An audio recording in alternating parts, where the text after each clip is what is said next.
how was it ever seen as a weed? This obviously has been mistakenly determined as a weed. There's nothing about this that is a weed. And if people are putting anything on this to get rid of it, no, no, no, no, no.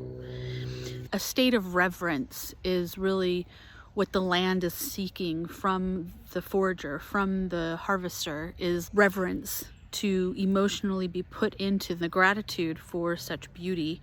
I've breathed with the land and talked to the flowers and making sure that I'm bringing my presence and alignment into the foraging process, because that's another component of what true alignment means with earth and with the plants. The reverence that you hold is the giving back. It's the honor with the earth, that you're not taking without giving, because that's reciprocity, and reciprocity is everything in this world. And that's actually what's returning in these times, where we align with harmonic alignment and that return of reciprocity again. They can feel that kind of presence. So it's not that you have to bring something, but the presence is felt, and it's felt through the breath. So it's as simple as that. Going to harvest some Trifolium repens, which is the white clover.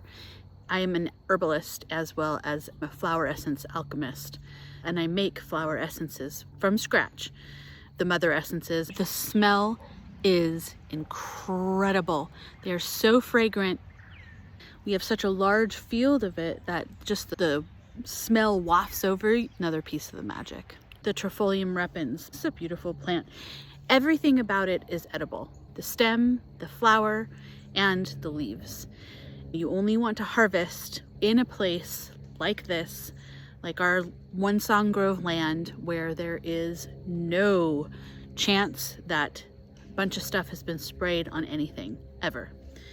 Every part is edible, even the seeds. In the kitchen, you can add a pop of the flower. I like to press the flowers, but you can make beautiful salads just with the fresh flower. Something to note about using them in this raw way, when you do cook them even slightly, can aid in digestion.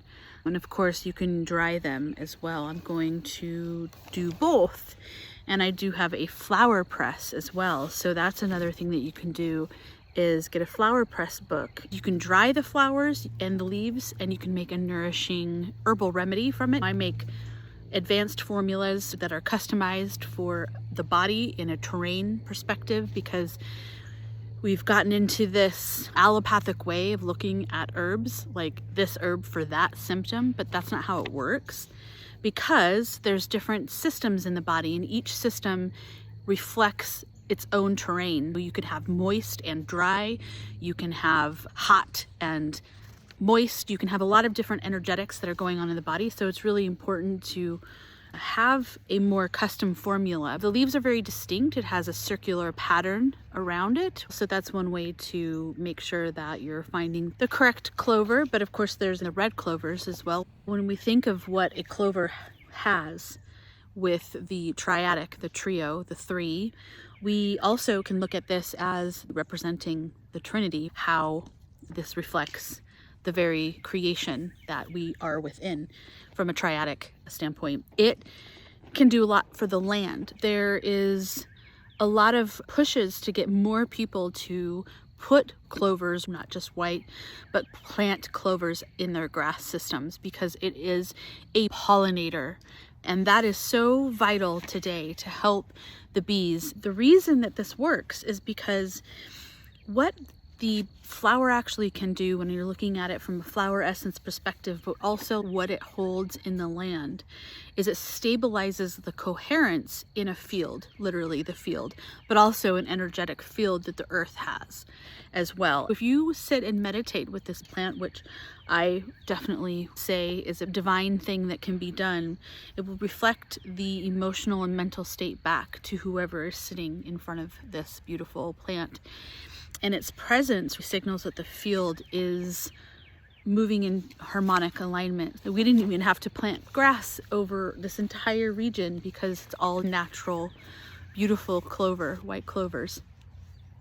When we look at the flower essence, it does tap into this integration of mind, body, and spirit, as well as bringing more stability into the emotional field. When I make a custom flower essence, this is a balancer within that very formula because it grounds, it stabilizes the emotional field.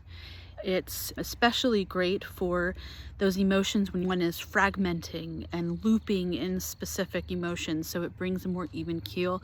And then you can bring other flowers into the essence, in which I do in a custom way. I really like to tap in the vibration. What is that vibration that's happening? What is that magic that's happening?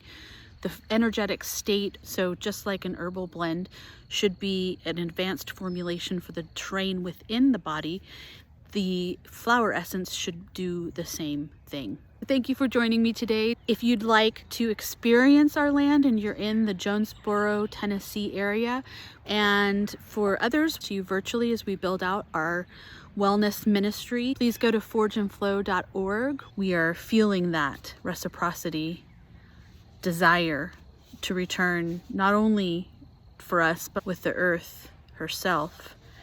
These are some of the alignments that we bring into this work and into everything that we're doing, which is the umbrella of Sacred Soul Health Ministry, is remembering how true restoration happens when the harmonic alignment happens through our very presence, through our very breath, and through the very thing that we bring when we are connecting with the land, and we are able to receive such beauty and wisdom just by sitting in stillness with these great allies. Pick one and just spend some time with it. Believe me, you'll receive beautiful wisdom indeed.